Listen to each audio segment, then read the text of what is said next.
Topping our news at 5:30 tonight, former managers inside Wayne County's juvenile jail say they were forced out of their jobs for blowing the whistle inside the troubled facility. Thank you for staying with us. I'm Simon Shaquette. And I'm Glenda Lewis. In a new lawsuit, they say they pushed back on an order they feared could put staff and juveniles in danger and lost their jobs as a result. 7 investigator Ross Jones has been revealing the problems inside the facility for years and has the latest tonight.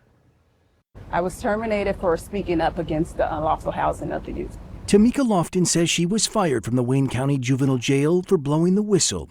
Lofton joined the county only last year as a director and says she and 2 deputy directors were pushed out for raising concerns over how juveniles were housed inside the facility. Lofton says they all pushed back earlier this year after being ordered by a superior to consolidate all pods and combine the housing for co-defendants, including those facing murder charges. The rationale was to reduce the blueprint in the facility for staff. That directive, according to attorney David Nacht, came from a consultant hired by the county. In violation of Michigan law, says we're going to house dangerous kids with non-dangerous kids. The experienced professionals who are employees of Wayne County say you can't do that. I gave pushback to it. I told them that, that was dangerous for us to do that and that it would lead to more incidents, injuries for the youth and the staff. And it did, the lawsuit claims. Within 2 days of the pods being consolidated, multiple employees were injured and several juveniles were hospitalized following physical altercations. The new policy would be short-lived, the lawsuit says, and the county reversed course.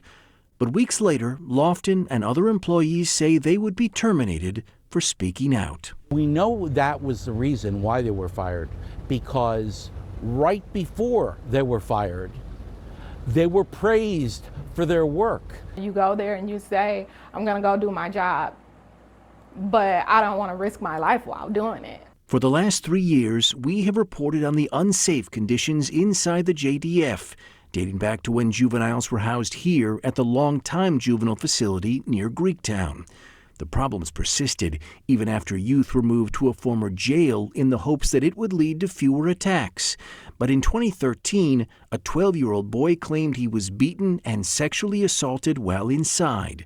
The county blamed the problems on understaffing and overcrowding. Problems that we have with assaults, kid upon kid, staff on kids at times, are all things that only occur when you have such a massive humanity that you can't control the facility. Today, juveniles are housed at a new facility, part of Wayne County's new justice complex that opened last year. Things are safer than they were, Lofton says, but that doesn't mean staff and juveniles are out of harm's way. I'm hoping for accountability for what happened. I'm hoping that the youth get the treatment that they need and that they're safe in their housing when they're there.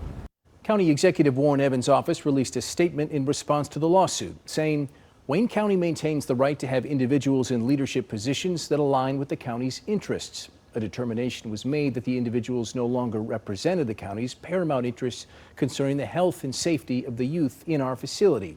An investigation conducted by an independent agency determined that there was no improper basis for their separations. I'm Ross Jones, 7 News, Detroit. Ross, thank you.